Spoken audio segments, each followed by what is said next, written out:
What's up, traders? So today we have a question from a fellow trader of yours named Leonardo, who commented on our last video saying, "Very well done, Steve, as usual. I've been following you for a while now, and I do appreciate all the effort you put behind all these great and honest videos. There's a topic that I hope you could make a video on, which is how to start scanning markets looking for the best trading opportunities. I mean, how to plan this market scanning process, many things." Thank you for the question, Leonardo, and today we're going to answer that question. We're going to go in depth into how to scan the markets for the very best trading opportunities based around your specific strategy. So if that sounds interesting to you, make sure you click that subscribe button, join the over 100,000 trader community we have here on YouTube.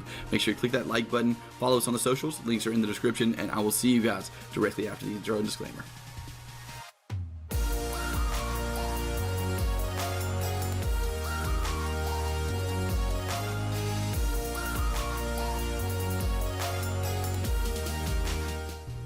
Okay, so as per Leonardo's question, we're going to talk about how to scan markets for trading opportunities. So let's go over to a chart.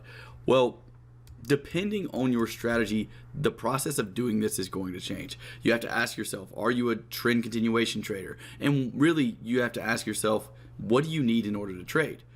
This is a process, this is a concept that I call conditions. So when trading, we combine two separate things. At least in my trading, this is what I do. I combine conditions with entry reasons. When scanning the market, let's say you do it early in the morning before you're supposed to start trading. Once you get up, before you start trading, you should be looking for those conditions. So let's use the pound yen as an example here.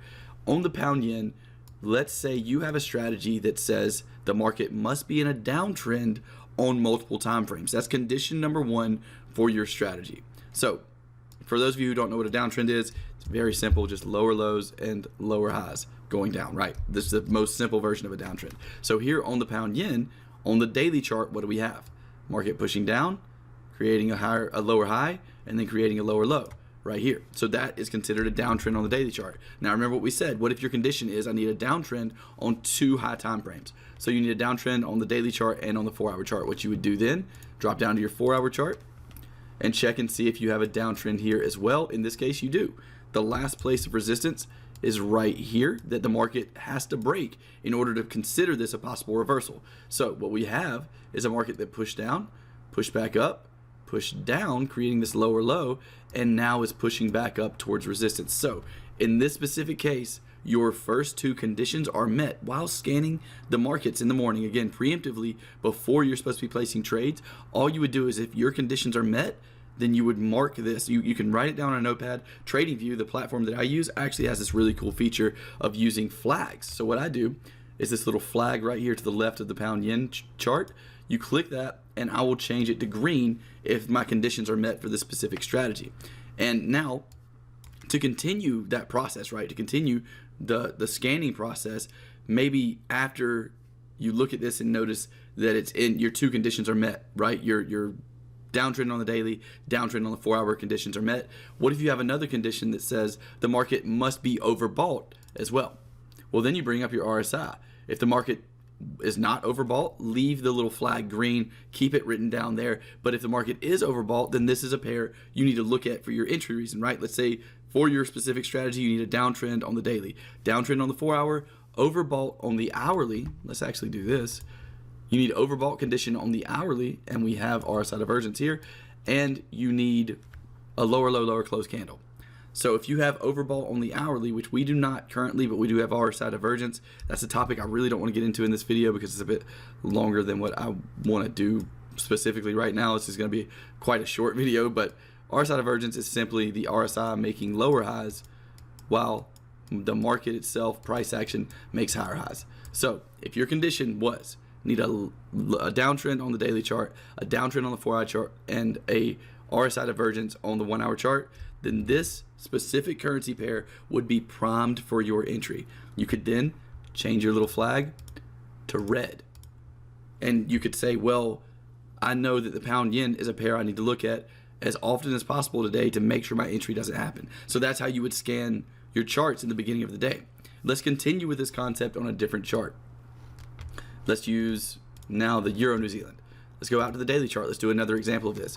You're starting your day. Let's say your normal trading day, you start trading at 8 a.m. And let's say an hour before that's when you wake up. Well, at around 6:30, after your morning coffee, after your shower, whatever you do in the mornings, that's when you would want to go ahead and head to the charts, check out your time frames. Again, let's use the same example. Let's say your strategy has conditions of needing a downtrend on the daily, a downtrend on the 4-hour, and then overbought condition on the hourly. So right here, we have a massive downtrend on the daily, right? I really don't have to draw that out for you. On the Euro New Zealand, we have a downtrend on the daily chart. What about the 4-hour chart? On the 4-hour chart, we actually, yes, we still have a downtrend on this chart as well. I'll explain why that is the case. We have a move down here, followed by our pullback here, followed by our move down until the market closes above this level. We are in a downtrend on this pair for the way that we define trend here at the trading channel. So that's our first two conditions met. Now that our first two conditions are met, let's go over here. Let's color it green. And you can write it down. Again, all you need is a notepad if you don't use TradingView. If you do use TradingView, that's a pretty cool tool that they have. So now that I know two conditions are met, that means it's green, and all I'm looking for, let's say, is that hourly time frame overbought. I already know that. Now let's go down to the 1-hour chart. We're not overbought yet. So what I'll do is keep an eye on, if this was my strategy, I would keep an eye on the Euro New Zealand and make sure that all of my conditions stayed the same, that downtrend on the daily and downtrend on the 4-hour stayed the same, and I would look for the RSI to go overbought on the hourly chart. And once it did, I would put a red arrow there, and let's say your entry reason is a lower low, lower close candle. Well, then if that's the case, this right here would have just been an entry for you here on the pound yen, because all those conditions are met, right? We just looked at it. We have a downtrend on the daily. We have a downtrend on the 4-hour, and we just got overbought RSI divergence here on the 1-hour. And on the 1-hour, we now have a lower low, lower close candle compared to our previous candle. That would mean that with this specific strategy, you were ready to enter the market. The scanning process just comes down to preemptively scanning the market for whatever your conditions are. Remember, we have conditions and entry reasons. That's all that come. That's the simplest way to look at a strategy is conditions and entry reasons. Once you have all of your conditions met, you look for your entry reason, whether that's a candlestick pattern, an indication made by an indicator, whatever that may be, a price action pattern, whatever your entry reason is, the scanning process comes down to your conditions. So something I like to use just to give you a practical application of this that we just talked about would be great conditions to add to a strategy. Multiple time frame confluence of trend. That would be a great condition, right? Having an uptrend on the daily and an uptrend on the 4-hour before you can look for buying opportunities down on lower time frames, and vice versa for a downtrend. Another form of a condition is something like what you've probably, if you've watched our channel for a while, seen me do multiple times, pointing out levels of structure. So for me personally, I come into the market a few hours early every day, and I'll check for levels of structure that I want to pay attention to. This is the way I scan the markets. Once I find, let's say this market right here, we have a level of structure looking left that this market's coming up into. That was the previous support that could turn into resistance. With that being the case, I'm going to be looking for entry reasons there, very specific entry reasons that I've studied across historical data and that prove to give me an edge over the market for the way I see the market and the way I trade. So with this being the case, what I would do is go ahead and turn the GBP JPY green. So now I know I've been through my scanning process and I know the pound yen is something I need to be looking for over the next few hours for possible trading opportunities, let's say down on the 4-hour or 1-hour chart.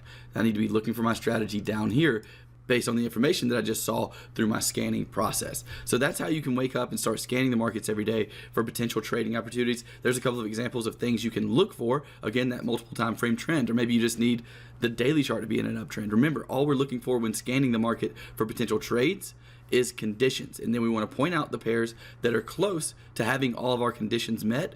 That way we know to be looking out on those specific currency pairs for our entry reason. So guys, that's a little look into how to scan the markets. Hopefully it was helpful for you. Over the next 3 days, we're running a special training event where I'm going to be teaching you guys a complete rules-based breakout strategy called the EMACP. If you want to get your hands on that free training, the link is in the description to do so. If you want to go ahead and take your trading to the next level and discover some more advanced trading techniques that have already helped traders around the world achieve their goal of becoming professional traders, I'll put a couple of their testimonials on the screen. Then there's also a link to go ahead and sign up for the EAP Training Program, linked in the description as well. If you liked this video, make sure to click that like button. If you're not already subscribed and this brought value to your trading, then you definitely need to go ahead and click that subscribe and notification bell, because we come out with videos like this, giving you guys value, as much value as possible, each and every week. I wish you the best of luck on all your future trades. I hope you trade green, and I'll talk to you in the next video.